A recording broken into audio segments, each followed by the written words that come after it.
Hey guys, if you want to become a better archer, better bow hunter, you've came to the right place. I'm Levi Morgan, this is Bow Life Boot Camp, and we're about to dive into everything archery.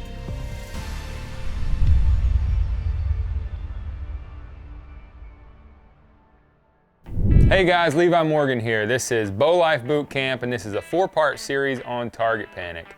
This is series number 1, lesson number 1. It is accept the movement. This is something I've struggled with above all other forms of target panic, and I've struggled with them all.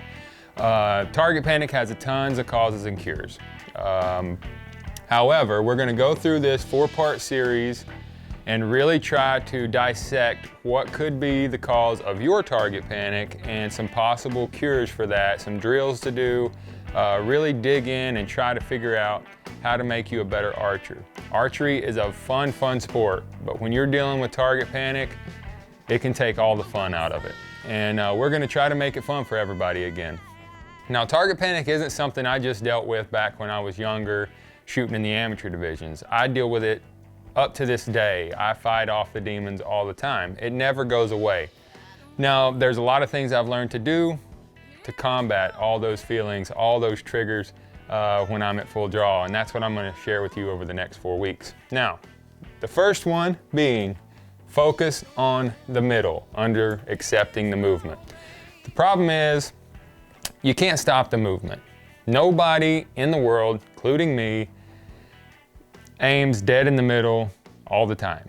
It just doesn't happen. Now, in my backyard, in the range, when I'm practicing, sure, I can aim very well. I can aim in a 1-inch circle and pretty much never come out of it at 20 yards. But when things are on the line, tournaments are on the line, I shake like I just drank a gallon of Red Bull. And one of the things I learned a long time ago is that I just have to accept that. Now, that doesn't mean I learned it and that was set in stone. I still have to learn it over and over. A guy named Joel Turner with Shot IQ really helped me recently with kind of going back to the basics, remembering to accept the movement. So focusing on the middle. Even though your pin may not sit in the middle, your focus needs to be in the middle at all times. And what that does, even though, I'm gonna use my little laser pointer here, even though your pin your focus is in the middle, your pin may be doing this right here. I mean, it may be a terrible looking sight picture.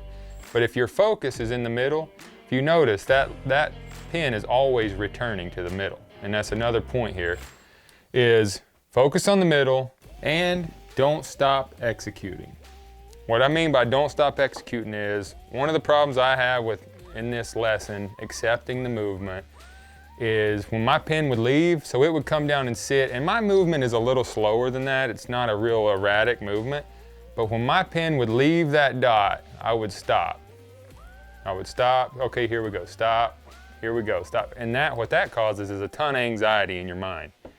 That stop and go, freeze and go shoot system, and then when it gets more erratic, things happen and they're not great. So once you start that movement, your focus goes to the middle. You want to keep a steady movement, a steady pull, no matter what your pin's doing until it fires. And that's a big part of accepting the movement. It's easier said than done, but your movement should not determine what happens back here. Okay, the movement returns. If your focus is in the middle, even no matter how bad that pin is moving on the target, it's always returning to the middle. And this is something I remember when I won indoor nationals several years ago. We had just come off the Vegas shoot-off. I'm a nervous wreck indoors whenever I get into the shoot-off. I shot a lot of 900s, made indoor national shoot-off a lot, but when I get in that situation, high pressure, I shake. And my pin is just kind of all over. And that's something I don't see when I practice, so it was new to me. And in that situation, I started freeze and go. Well, I was at the Vegas shoot-off and I just thought to myself, I'm the only one up here that's nervous. That's it, I'm the only one. And I lost the Vegas shoot-off, almost won, but I lost, and I went to indoor nationals that year, and I remember standing on the line with the best guys in the world, Jesse Broadwater, Rio Wild, Chance Bobeff. There was 5 of us left, I think, on the line in the shoot-off. And I remember looking down, I won't call him by name, and I'm sitting up there going, I'm the only one up here that's nervous and shaking. How do I beat these guys? And I remember looking down at a guy that had just won Vegas, And I won it several times, and his arrows were literally shaking in his quiver. And that calmed me down, just letting me know, hey, everybody gets nervous, everybody shakes.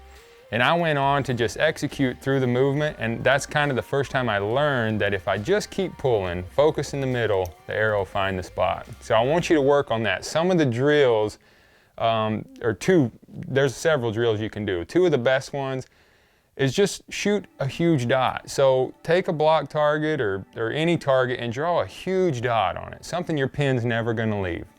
Just pull back and focus on the middle of that, let your pin move around in that dot, and just execute. And you're gonna find that your groups are gonna be really, really solid in the middle of that dot, as long as you keep your focus on the middle.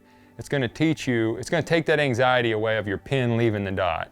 It's a good drill to kind of ease your mind. Another one that's kind of on the other spectrum of this is to shoot off 1 foot. And this is something Joel Turner taught me not too long ago.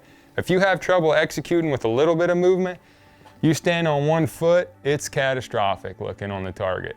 And it really teaches you to just keep pulling no matter what your pin's doing. And that's gonna surprise you too, how well you can shoot with your pin moving in a 2-foot circle. But this is kind of lesson number 1 of a 4-part series. We're gonna try to dissect all the different forms of target panic, how to cure them, how to make you a better shooter.